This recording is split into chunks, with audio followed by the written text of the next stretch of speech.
오늘이 이제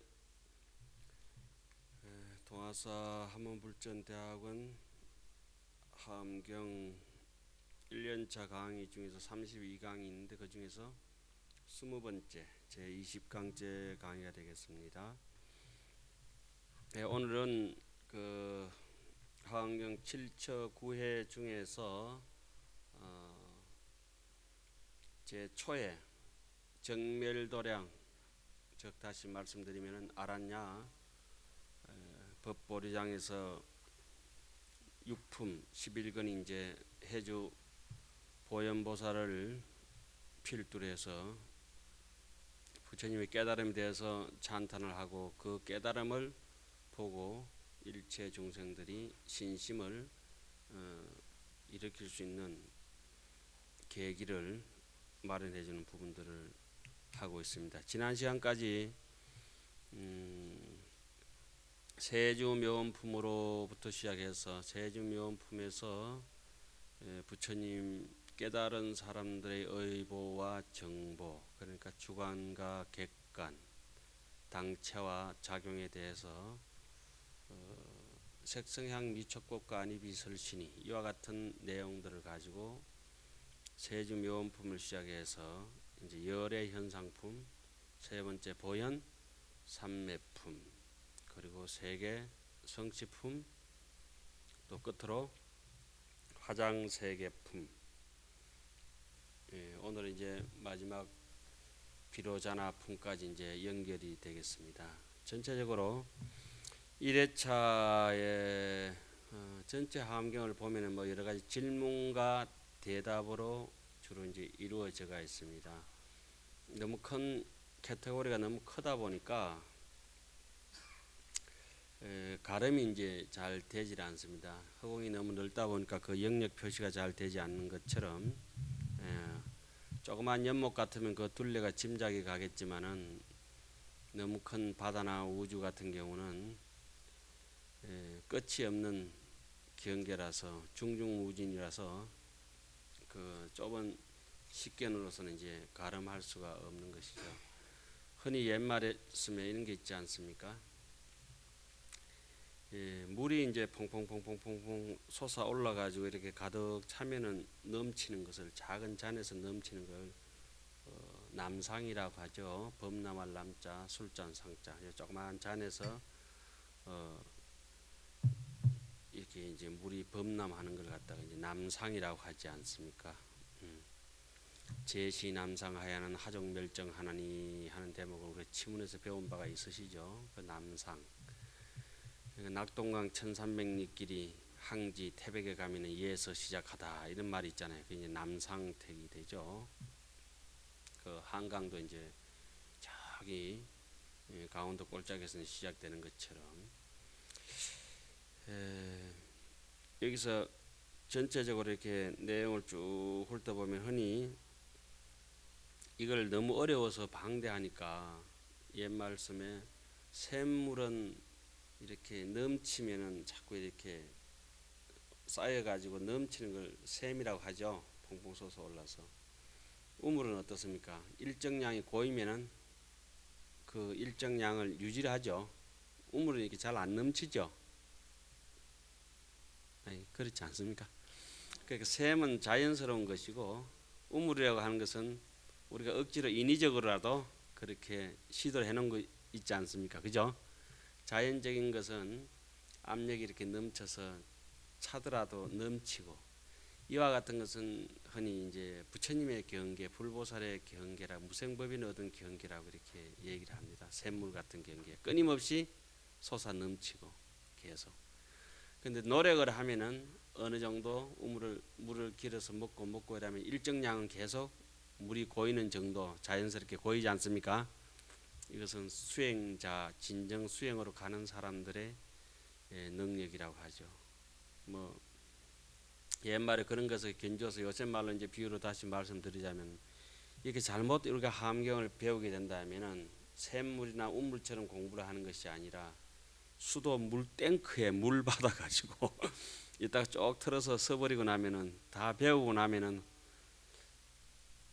흔적도 없이 사라져버리고 기억에도 남지도 않고 차지도 않고 저절로 차오르지 않는 그런 이제 우를 이제 범해서는 안 되겠다는 생각을 이제 하엄경 1회차 설법을 이제 마치면서 오늘 이제 서두에 말씀드리겠습니다. 그러면 전에도 제가 강의하면서 녹음을 남겨놨으니까 다행이죠. 이게 말씀을 드렸는데 다시 한번 전체적인 하엄경의 질문과 대답에 대한 것을 한번 이렇게 쫄가지 줄거리를 한번 잠깐 잡고 오늘 수업 진행하도록 하겠습니다. 그 하엄경 전체 질문하는 의식에 대해서는 보통 일반적으로는 세 가지로 할 수 있지만 하엄에서는 몇 가지를 한다 그럽니까? 두 가지로 하죠. 질문하는 의식이 첫째는 이렇습니다. 말씀과 말과 생각을 의지해서 질문을 합니다. 말과 생각과 또 하나는 또 뭐가 있겠습니까? 행동도 할 수 있겠죠. 신구의로 질문을 할 수가 있습니다. 그런데 하엄경에서는 대표적으로 구업을 통해서 또 의업을 통해서 법을 청합니다. 구업은 어떻습니까? 예를 들자면은 수보리가 금강경에서 선남자 선여인이 발 안욕따라 삼약 삼보리심 했을 때 응운하죠 우나 항복 기심 일있고 이렇게 이제 묻지 않습니까? 그죠? 그런 수가 있습니다. 그렇게 또 부처님께서 능경을 시작할 때 아난존자에게 묻습니다. 너는 무엇 때문에 출가를 했느냐? 그래 아난존자가 이제 말로 대답을 합니다. 말씀으로 묻고 말씀으로 대답하죠. 저는 부처님의 모습이 너무 유리처럼 투명하고 아름다워서 교구 성조로 이루어진 것이 아니라 성조 교구 추탁한 것으로 이루어진 것이 아니라 정말 너무 오묘하고 찬란하고 밝기 때문에 그것을 보고 좋아서 제가 출가를 했습니다. 이렇게 시작하지 않습니까? 그 말로 스스로 이제 질문하고 말씀을 대답하는 것도 있고 뭐 생각으로 이제 예를 들어서 이제 법화경 같은 경우 그 견보타품 같은 경우는 이렇게 되죠. 서가모니 부처님과 다보열애께서 서가열애 다보열애께서 공중에서 다보탑 안에 앉아서 두 부처님께서 계시는데 그 허공을 우러러보면서 일체 모인 대중들이 어떻습니까? 마음속으로 나도 저기에 한번 찡겨봤으면은 나도 올라가봤으면은 하고 이렇게 나도 저 범패 좀 찡겨가지고 좀 법문 들어봤으면 싶은 생각을 품지 않습니까? 그죠? 생각으로 청하니까 부처님께서 이런 것을 우리에게 좀 일러주셨으면 좋겠는데 하고 속으로 염언을 하죠. 염청. 예? 그러면 여러께서는 즉시에 알아차리고 언제 알아차려요? 항상 경전에서 제가 보니까 즉시에 알아차립니다. 이렇게 즉시에. 그런 대목들이 아주 중요하죠. 즉시에 알아차리고 빨간 꽃을 보는데 즉시에 받고 말을 토하는데 즉시에 토하고 맛을 보는데 즉시에 느끼고 즉시에 부처님께서 좀 이따가 언제 날 잡아가지고 해주는 게 아니고 아 그렇구나 이렇게 즉시에 좋은 방편으로서 다보타까지 일체 중생을 공중으로 끌어당겨 올려주지 않습니까? 그러한 경우처럼 하엄경 전체를 보면 이렇습니다. 처음에는 말씀과 생각에 의지하고 그리고 전체적으로 설하는 수도 있고 또 개별적으로 낱낱이 또 설하기도 했지요. 이제까지 우리 쭉 읽어보니까 안 그렇습니까? 그죠? 이해가 안 되시나요? 되시죠? 예. 그렇게 법을 청하는데 말씀으로 청하는 수도 있고 생각으로 청하는 수도 있는데 여기에서 그 대답하는 의식에서는 말씀으로도 대답하기도 하고 또 뭘로? 모양으로도 대답을 합니다. 모양으로 대답하면은 예를 들어서 연꽃이 확 피는 걸 보여준다든지 그렇게 해주신다든지 또 어떻습니까? 광명을 쫙 이렇게 비춰서 보여주신다든지 예를 들어서 뭐 능경 같은 경우는 이제 손을 들었다가 내렸다가 하시는 수도 있고 뭐 빛을 무릎 이쪽으로 던졌다가 저쪽으로 던졌다가 이렇게 하시면서 안 하나 그래 고개 안 던져 고개를 와 이래 부처님이 와 이래 이렇게 반강을 하시노 발광이라 아니고 반강을 하시노 그리고 너 지금 눈이 돌아갔느냐, 너 견성이 돌아갔느냐 이렇게 묻잖아요. 그러니까 내가 제가 눈만 돌아가고 보는 성품은 돌아가지 않습니다. 뭐 이렇게 이제 대답을 하죠. 움직이는 것과 움직이지 않는 것을 가르쳐 주시려고 이렇게 모양으로 이렇게 굳이 말씀을 하시기 전에 이제 탁탁탁 던져주는 대목들이 많이 있습니다. 선사들도 그런 대목들은 누차게 있고, 그래서 여기서 말씀으로 대답에는 또 두 가지가 있는데 말로도 대답하고 모양으로도 대답을 한다. 그 따져 보면은 신구 이 세 가지를 가지고 삼삼은 몇 개예요? 9가지를 해야 되는데 함경에서는 그렇게까지는 하지 않으셨죠.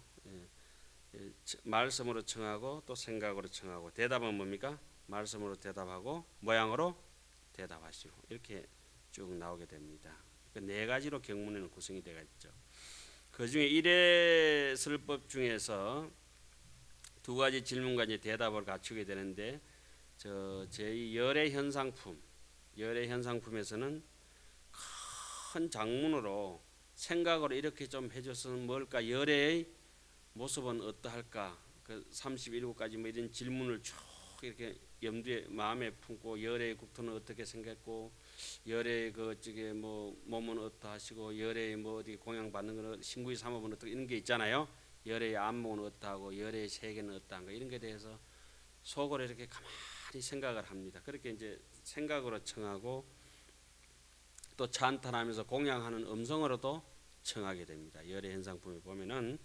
그러면서 대답으로서는 강명으로 이제 보여주십니다.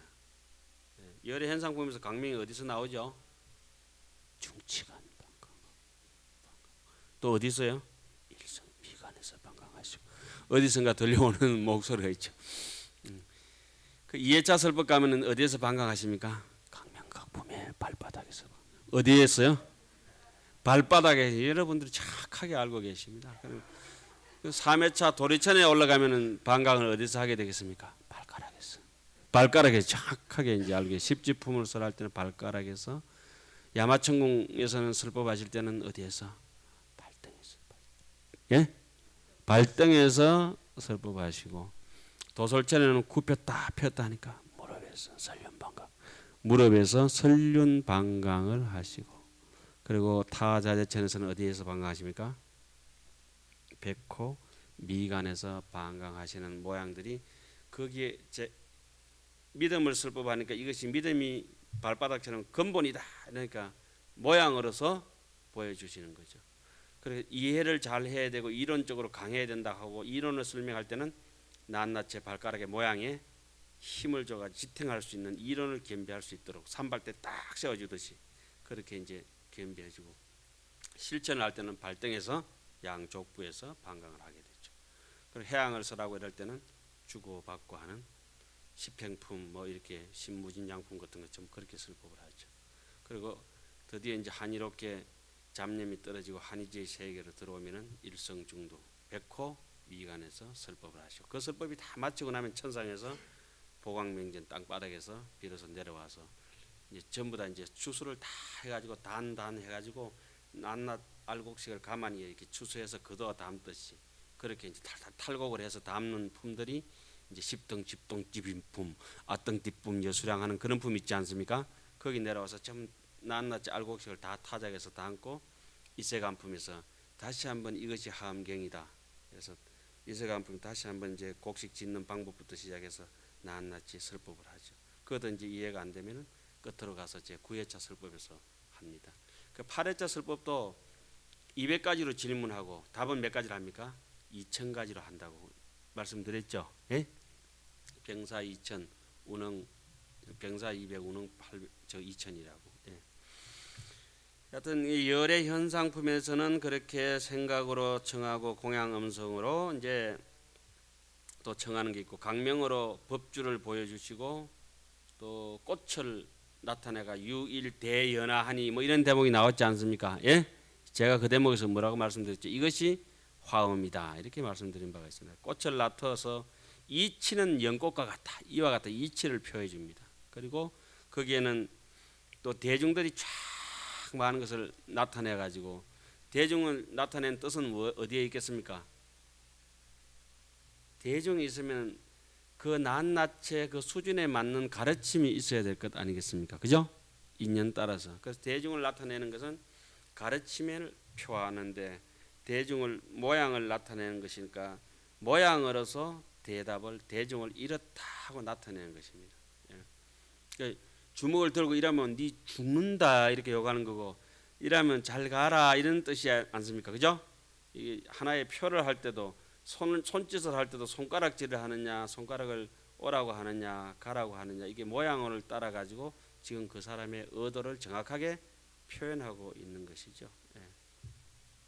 하여튼 대답은 그런 식으로. 그런데 연꽃이 피는데도 알아듣도 못하고 또 대중이 많이 모였는데도 알아듣지 못한다. 예. 스님들 삭발떡 했을 때는 거기에 대한 분명한 그 모양의 가르침이 존재합니다. 예, 대답이 존재하고. 그렇게 이제 열애현상품은 그렇게 끝나고 보현삼매품으로 오면 또 말씀으로 다시 한 번 더 청하게 됩니다. 보현삼매품에서. 그리고 네 번째 세계성취품, 화장세계품, 비로자나품에 가서는 그 말씀으로 보현삼매품에서 청했던 걸 뭐라 합니까? 말씀으로 다시 대답을 하게 됩니다. 그래서 지난 시간에 우리 세계성취품, 화장세계품까지 끝내고 오늘 비로자나품은 어떻습니까? 보현삼매품에서 다시 한 번 더 청했던 그 얘기를 비로자나품에서 뭘 하고 있습니까? 말씀으로 대답을 하고 있는 품이라고 보시면 되겠습니다. 2회차 설법에 가면 이제 오직 이제 생각으로 청법을 하고 부처님께서는 모양을 보여서 이제 대답을 해주시고 보살들은 말로서 대답합니다. 부처님은 모양으로 보내주시고 보살들은 은설로 대답하는데 부처님께서는 마음이 자유자재하시니까 어때요? 말씀을 기다릴 필요가 없는 거죠. 솜씨가 이제 마음이 자유자재로운 사람은 굳이 말 잘 들으라고 해 빠지도록 그렇게 쇠가 빠지도록 얘기할 필요는 없는 것이죠. 그냥 부처님께서 이렇게 모양을 보여주신 거 제일 유명한 거 삼처전심 중에 이거 아시죠? 꽃 하나 들면은 그냥 파 웃어버리면 그냥 끝이고 그냥 간 속에 들어가셔서 두 발 바닥 각시 상부로 쑥 내밀어 버리면 끝이고. 예? 그 다자타도 분반자가 부처님 빗겠어 그러면 야요 앉아라 이 소리 안 하거든요. 자리 비워놨다 앉아 소리 안 하고 살짝 틀어주면은 아는 놈이 가서 씩 밀고 이제 앉아버리면은 그것은 이제 다자탑전의 분반자라 그러죠. 우리 그런 것들이 기미라 그럽니다. 기미. 우리 절간에서는 기미를 금방 알아차려야 돼. 기미를. 낌새라 그러죠. 낌새. 낌새는 적시에 촉발하거든. 그 낌새를 너저분하게 설명하고 이러면 선적인 맛이 이제 없어지는 거죠. 이렇게 이제 강설하듯이 하면 없어지죠. 근데 부처님께서는 모양으로 이렇게 표현으로 이렇게 이 색을 갖다 전에 제가 나눠드릴 때 어땠습니까? 하나는 이 현색이요, 색깔 이렇게 색깔이 빨갛고 노랗고 하는 현색이고 하나는 형색이고 둥글고 모나고 길고 짧고 하는 표색은 이렇게 앉고 서고 움직이고 행주자와 색을 이렇게 표현하는 거. 색도 여러 가지가 이제 나올 수가 있죠. 그런데 보살 때는 굳이 이 마음이 그렇게 자유자재 못하시니까 뭘로 합니까? 해걸복걸하면서 언설로 이제 답을 하게 됩니다. 그러니까 부처님께서는 마음이 자유자재하시니까 말씀할 필요도 없고 또 능력이 또 탁월하시니까 모양을 나타내 가지고 능히 다 모든 것에 대해서 대답을 하실 수가 있죠. 그래서 법당에 가면 가장 부처님께서 모양으로 대답하신 게 대표적인 게 뭡니까? 다 오너라. 너희 뜻을 원만하게 해줄 것이다. 땡고 맞을래, 뭐 돈 낼래, 뭐 이런 게 아니고 다 오너라. 그러니까 뭐 항마 촉진 같은 뭐 어떻고, 그죠? 수인이라 하죠, 언니.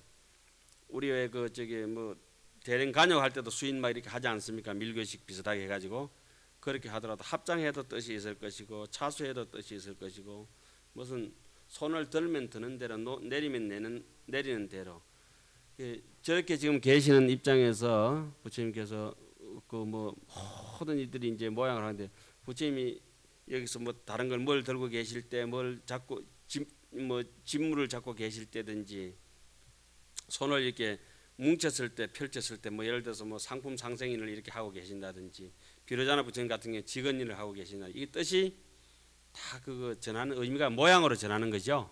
말 이전에. 예. 그런 것들은 뭐 이렇게 좀 구차하지만은 이렇게 한번 정리해 놓고 가시는 것이 우리가 이제까지 절에 뭐 살면서 무심결에 보냈던 것이 이렇게 보면은 주춧돌 하나 놓은 것까지 가만히 훑어보면은 그 다 의미가 있어요. 그 옛날 집들은 요즘은 이제 막 불도저도 발달하고 막 이래가지고 집이 그런 게 많이 없어졌는데